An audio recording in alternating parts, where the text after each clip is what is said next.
All right, off to gas prices now. Gas prices nationwide are raising concerns that more economic pain may be on the horizon. This comes after OPEC Plus agreed to tighten or reduce its global supply by 2 million barrels a day, creating more problems for the Biden administration over energy inflation. So for more on this, we want to bring in Josh Siegel. He is an energy and climate reporter for Politico. Hey, Josh, really good to have you here. So, this decision to scale back production, and I've heard that the production scale back won't exactly be 2 million barrels a day because there are some OPEC members that are not actually meeting their quota anyway.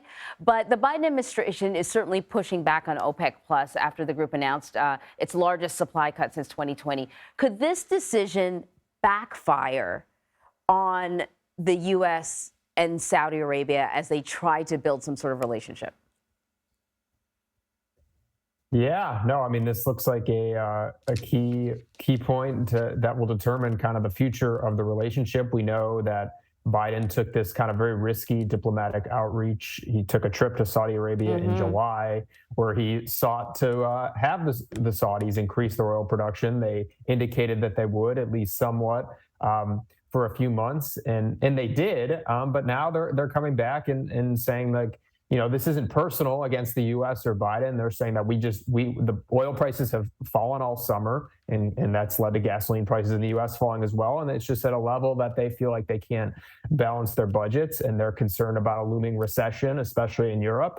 And they just want to keep a floor on prices. And this is the action that they're taking. But yes, I mean, I think the response from the U.S. has been very aggressive. I mean, they're floating a whole bunch of options that they say are on the table. They're, of course, keeping that close to the vest to maintain leverage. But yeah, I mean, you're seeing Democrats in Congress, calling for withdrawing military aid. I mean, you're seeing a really aggressive response from Democrats. I think part of that is the political nature, desperation of this and what it might mean, the implications when you're 4 weeks out from an election and you feel like there's a foreign power and that could potentially implicate the U.S. election just by a decision they make. So yeah, I do think it's a very interesting pivot point here. So you raised the idea that there are some options that are kind of on the table that we've been discussing or have been floated. One really interesting is easing sanctions on Venezuela to allow Chevron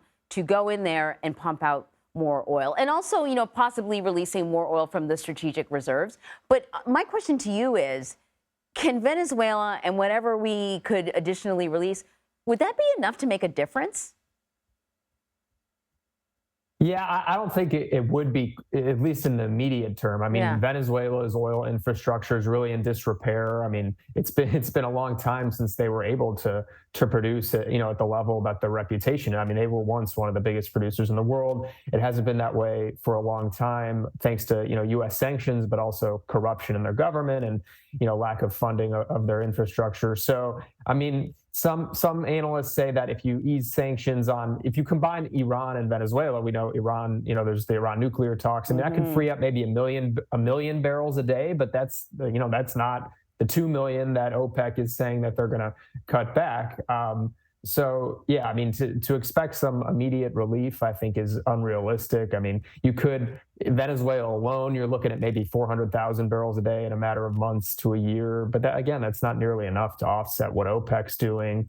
And yeah, so I mean, it's a lot of work to get. I mean, it's not like you just turn on the taps very quickly. And we know just how the political optics of this one are not, are very difficult. Republicans are going to be very quick to hit Biden if he does this before an election. So it's hard to see anything really materializing significantly in a quick fashion here. So really quickly, all this global stuff is one thing, but people just want to know, are their gas prices going to go up? Can we expect that to happen? You know what? It's actually more uncertain than kind of the headlines, because we already have seen prices go up in the last few weeks in certain markets for other reasons. Like in the West Coast, there were some refineries that came offline. The Midwest has seen some increases. So what analysts say is you could actually see those prices coming down as those issues are resolved in the coming weeks. And yes, you might see 15 to 30 cents increase in other markets where there hadn't, were like, the Southeast or the Northeast even, or the South, where we haven't had issues. But yeah, I mean, just again, I mean, as you said at the outset, it's really more like 1 million barrels per day Yeah. of real output because these OPEC members weren't reaching their quotas. And then there's the issue of, we're heading into kind of the cold weather season. People don't drive as much, so that if demand isn't what it was in the summer, prices could come down that way. That naturally usually happens before an election. The recession, fears, which impacts demand. So there's a lot of countervailing factors here. So I don't think it's like a slam dunk that prices are just they're definitely not gonna go from where they were earlier this summer when they hit a record, $5 a gallon. I think it's a good reminder that you can't just read the headlines and think you got all the information. There are a lot of factors at play here. Josh, thank you very much. Yeah, thanks for having me.